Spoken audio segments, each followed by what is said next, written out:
Hello students, welcome to my YouTube channel learn Hindi easily. आप सभी विद्यार्थियों का मेरे यूट्यूब चैनल में बहुत बहुत स्वागत है।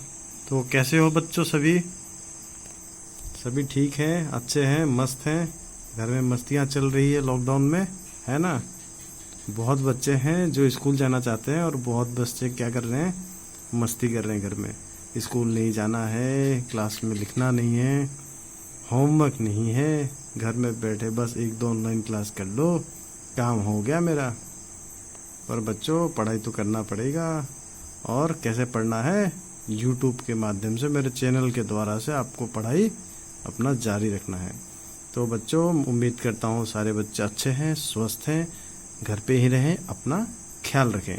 तो बच्चों, आज हम कक्षा दूसरी में हमारा जो दूसरा पार्ट है वर्ण और वर्णमाला, उसके आधार पर मैंने कुछ एमसीक्यू टाइप क्वेश्चंस बनाए हैं जो आपके एग्ज़ाम में आपके लिए बहुत ही हेल्पफुल होने वाला है। तो आइए बच्चों, आज हम पार्ट 2 वर्ण और वर्णमाला के कुछ एमसीक्यू टाइप क्वेश्चंस पे चर्चा करते हैं। तो बच्चों, यहाँ पहला प्रश्न है, सही उत्तर पर सही का निशान लगाओ। आपको इस प्रकार ऑफलाइन आपको पेपर देके भी एग्ज़ाम लिया जा सकता है कि आप अपने आंसर लिखकर भेजिए, या आपसे ऑनलाइन एग्ज़ाम लिया जा सकता है जिस पे सेट किया रहेगा। हमारे स्कूल में हम ऐसे ही ऑनलाइन एग्ज़ाम लेते हैं डीजी ऐप में, डिजिटल फ्रूट ऐप में, जिसमें हम इस तरीके से क्वेश्चंस को हम टाइप करके ऑप्शन डाल देते हैं और जब एग्ज़ाम का टाइम होता है उस दिन बच्चे एग्ज़ाम देते हैं और बाद में रिजल्ट घोषित किया जाता है। तो बच्चों, यहाँ आपसे कहा गया है कि जो सही आंसर है उस पर आपको क्लिक करना है या आपको चिन्ह लगाना है। तो पहला जो वाक्य है वो है, वर्ण कितने प्रकार के होते हैं। हमसे ये पूछा गया है कि वर्ण कितने प्रकार के होते हैं, 1 2 3। तो बच्चों, वर्ण कितने प्रकार के होते हैं? हमने पढ़ा है कि वर्ण 2 प्रकार के होते हैं। कितने प्रकार के होते हैं? 2 प्रकार के होते हैं। हमने पढ़ा है जो कौन सा है? एक है स्वर, दूसरा है व्यंजन। तो वर्ण कितने प्रकार के हो गए? 2 प्रकार के। दूसरा वाक्य है, हिंदी भाषा में कुल कितने स्वर हैं। हमने ये भी पढ़ा है, स्वर और व्यंजन हमने पढ़ा है। हिंदी भाषा में कुल कितने स्वर हैं? तो हमें पता है कि हिंदी भाषा में कुल 11 स्वर है। कंफ्यूज नहीं होना है आपको, बस दिमाग में रखना है कि 11 स्वर है और व्यंजन जो है वो ज़्यादा होता है। कितना होता है व्यंजन 33 है। तो ये दिमाग में आपको रखना है कि स्वर कम है और कितने हैं? 11 है। ठीक है। और ऐसे याद रखेंगे कि 11 जो है 11 ये शुभ माना जाता है। ठीक है। तो इस तरीके से आप याद कर लेंगे। ठीक है। या ऐसे भी याद कर सकते हैं कि ये 2 लाइन है, ये आपके दो पेंसिल हैं। ठीक है। ऐसे आप याद कर लेंगे कि स्वर कितने होते हैं? 11 होते हैं। ये 2 पेंसिल आप देखोगे तो याद आ जाएगा कि अच्छा, लंबे लंबे 2 जो लाइन है वही आंसर है।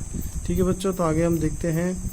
जो अगला वाक्य है वो, अंग को क्या कहते हैं। ये हम बिंदी की बात कर रहे हैं। अंग को क्या कहते हैं? अनुस्वार, अनुनासिक, विसर्ग। ठीक है। यहाँ तो अभी इसे क्या कहेंगे हम? इसमें बच्चे बहुत कंफ्यूज होते हैं। तो देखो बच्चों, ये क्या है? ये अनुस्वार है। मैंने क्लास में पढ़ाया है कि अनुस्वार यानी यहाँ पे एक बिंदी लगा, इसीलिए ये देखो छोटा है, अनुस्वार। और जब इस तरीके से आपको चंद्र बिंदी मिलेगा तो देखो यहाँ पे बिंदी भी है, साथ में चांद भी है, तो ये बड़ा हो गया, इसका नाम अनुनासिक। क्या हो गया? अनुनासिक, यानी बिंदी और चंद्र बिंदी होगा। और अनुस्वार जो है वो छोटा है, बोलने में भी समय नहीं लगता। अनुस्वार, अनुनासिक। तो जिसमें टाइम लग रहा है वो चंद्र बिंदी होगा और जिसमें टाइम नहीं लग रहा है वो बिंदी है। तो इसका सही आंसर क्या हो जाएगा? अनुस्वार। ठीक है बच्चों, आगे हम वाक्य देखेंगे। चौथा वाक्य है, स्र त्र ज्ञ स्र कौन सा व्यंजन है? स्वर, व्यंजन, संयुक्त व्यंजन। तो बच्चों, ये हमने पढ़ा है, मैंने ये पढ़ाया भी है कि ये जो 4 जो अक्षर है ये क्या है? ये संयुक्त व्यंजन है। संयुक्त व्यंजन मतलब संयुक्त व्यंजन मतलब 2 व्यंजन से जुड़कर ये एक व्यंजन बनता है, एक एक व्यंजन बना हुआ है। संयुक्त मतलब आपस में जो जिसको हम जोड़ते हैं, संयुक्त मतलब जोड़ना, उसे हम क्या कहेंगे? संयुक्त व्यंजन। स्र त्र ज्ञ स्र, ठीक है, तो इसका आंसर हो जाएगा संयुक्त व्यंजन। अगला प्रश्न है, अगला वाक्य है, स्वरों के निश्चित क्रम को क्या कहते हैं? यहाँ पे हमारी किसकी बात की जा रही है? स्वर की। स्वरों के निश्चित क्रम को क्या कहते हैं? स्वरमाला, व्यंजनमाला, संयुक्त व्यंजन। तो संयुक्त व्यंजन तो होगा ही नहीं, इसे हमें पहले ही काट देना है कि संयुक्त व्यंजन तो होगा नहीं, क्योंकि संयुक्त व्यंजन तो ये है, दो व्यंजनों के मेल से बनते हैं। स्वर है, स्वरों के निश्चित क्रम को, यानी किसकी बात कर रही है? स्वर की बात हो रही है, तो यहाँ पे हमारा आंसर हो जाएगा स्वर माला। यानी जब हम स्वर को सीरियली लिखते हैं, एक के बाद एक लिखते हैं, अ आ ई उ, तो जब हम इस निश्चित क्रम में यानी सीरियली लिखना, ये स्वर माला कहलाता है। अगर यही क्वेश्चन आपको पूछ लेगा कि व्यंजन के निश्चित क्रम को क्या कहते हैं, तो व्यंजन माला आंसर हो जाएगा। तो आपको ये ध्यान में रखना है कि किसके बारे में वाक्य पूछ रहा है, ठीक है। अब यहाँ पे है च, भाषा की सबसे छोटी इकाई क्या है? बच्चे हमेशा इसमें कंफ्यूज होते हैं, शब्द, वाक्य या वर्ण।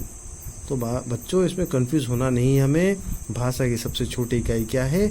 ये हमें पता है कि भाषा की सबसे छोटी इकाई होती है वर्ण। कैसे होती है? वर्ण दो प्रकार के होते हैं, हमें पता है दो प्रकार के होते हैं। एक होता है व्यंजन और दूसरा होता है स्वर, और इन दोनों की मदद से ही हम क्या करते हैं? वाक्य बनाते हैं। जैसे र प्लस आ की मात्रा प्लस म, क्या हो गया? राम। यानी ये एक राम क्या है? ये एक शब्द बन गया, ठीक है। क्या बन गया? राम एक शब्द बन गया। तो हमने व्यंजन और स्वर की मदद से हमने क्या बनाया? राम। र प्लस आ की मात्रा प्लस म, क्या बन गया? राम। राम क्या है? एक शब्द है। अब हम इस शब्द से वाक्य बना सकते हैं कि राम एक लड़का है। राम एक लड़का है, तो हमने वाक्य बना दिया। और यहाँ पे हमारे ऑप्शन में क्या है? शब्द, वाक्य और वर्ण। तो देखो बच्चों, पहले हमें क्या मिला? पहले हमें वर्ण मिला। व्यंजन, वर्ण के दो प्रकार थे, व्यंजन, स्वर और व्यंजन। तो हमने यहाँ पे स्वर और व्यंजन से हमने एक शब्द बनाया, उसके बाद शब्द से हमने वाक्य बनाया। तो सिंपल बात है कि वर्ण, भाषा की सबसे छोटी इकाई क्या है? वर्ण है। यानी भाषा की सबसे छोटी इकाई क्या है? वर्ण। तो बच्चों ये एमसीक्यू टाइप क्वेश्चन है, इसे आप अच्छे से 2-3 बार देखें, समझने की कोशिश करें और अपने दोस्तों के साथ भी वीडियो को शेयर करें ताकि आपके दोस्तों की भी मदद हो जाए और आप बच्चों अच्छे से एग्जाम दें। All the best for your exam.